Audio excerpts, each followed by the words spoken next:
Welcome to the Wells Fargo Monthly Economic Outlook. I'm Sarah House, and this month I'm joined by my colleague Shannon.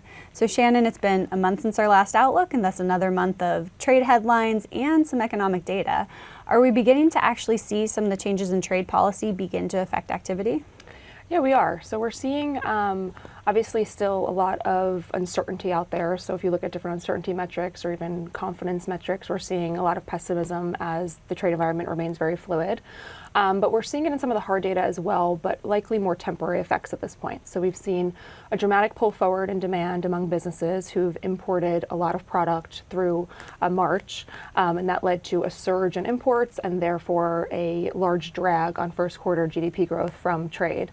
But then through April, the latest data we've had, April, some early signs for May does suggest that there's been a dramatic reversal. So it really was a pull forward temporary effect rather than a complete rethink of the economic and policy environment in general. So that's going to lead to a significant kind of recalibration in the second quarter, right? So we had that large drag in Q1 from net exports, the largest on record, and likely a significant boost from trade in Q2 for GDP. So while overall GDP was negative in the first quarter, again, it was mostly those trade effects and those temporary effects, and likely going to see some temporary boost to Q2 based on trade as well. So we're looking for growth to expand north of 3% in the second quarter, likely overstates the strength of the economy, but not yet seeing necessarily a meaningfully slowdown in underlying demand at this point. Just get more temporary effects. Right. So underneath the surface here, what are we seeing in terms of the consumer and business investment? So how's that holding up in this environment, and what does that tell you about the underlying pace of growth?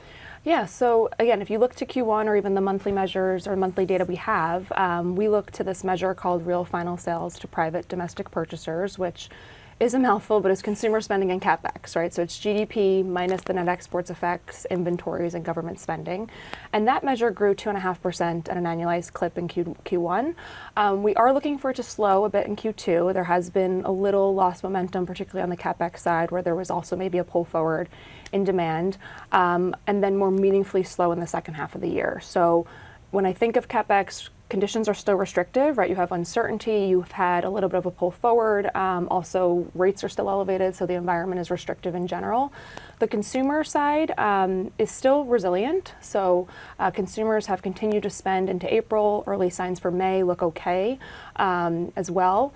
But for consumers, it really comes down to the health of their balance sheet and also the flow of income, right? So part of our upward revision to overall growth this month came from upward revisions to income, which suggests the consumer has a little bit more cushion to rely on, and that momentum can continue into the second quarter and potentially the start of the third quarter. But really the trajectory of the consumer, I think, does depend on income and their ability to keep spending. So with that, maybe, Sarah, you can elaborate a little bit more on the labor market outlook and what we're expecting there. Sure. So, I mean, I think overall the labor market continues to hang in there pretty well. So we saw 139,000 jobs added in May, and we saw the unemployment rate held steady at 4.2% for a third straight month. But I think if you look underneath the hood, there are some signs of concerns that we're keeping an eye on. So for example, you saw another month a pretty significant downward revision. So if you kind of look at the 3-month average, we're running around 135,000, which is a noticeable downstep from the 170,000 or so pace we saw in the second half of last year. If you look at the narrowness of job gains, that's another concerning point in my view. So in the past 3 months, we've had about almost 60% of the job gains come from healthcare and social assistance. Leisure and hospitality has been another source of concentrated job growth. So adding that in, those two industries have accounted for about 90% of all the job growth. So a lot of the jobs we're seeing in there, at least the overall numbers, it's kind of built on a flimsy surface. So you're just not seeing a lot of strength in the more cyclically sensitive industries. And while layoffs remain low, we are seeing demand for new workers continue to trend downward. Average weekly hours are still really at levels we typically haven't seen outside of a recession, which indicates businesses aren't using existing workers very intensely.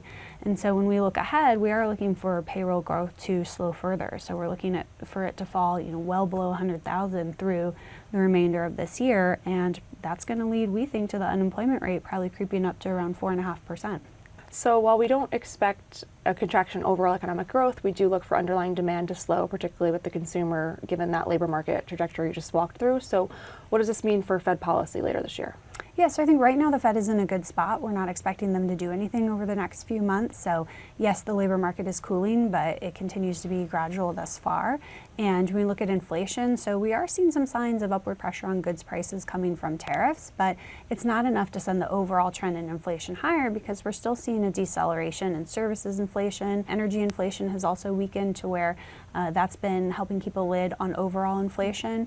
But when we look out for the remaining months of the year, really around the late third quarter, fourth quarter, we do think that we'll see some easing. So we have 75 basis points of rate cuts in our forecast, beginning with a 25 basis point cut at the Fed's September meeting.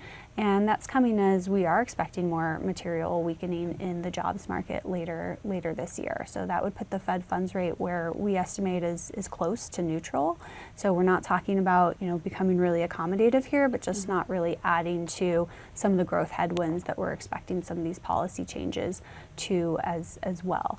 Now, I should say that forecast, it is conditional on that more material weakening in the jobs market, as well as keeping long-term inflation expectations anchored, which hasn't seemed to be a problem.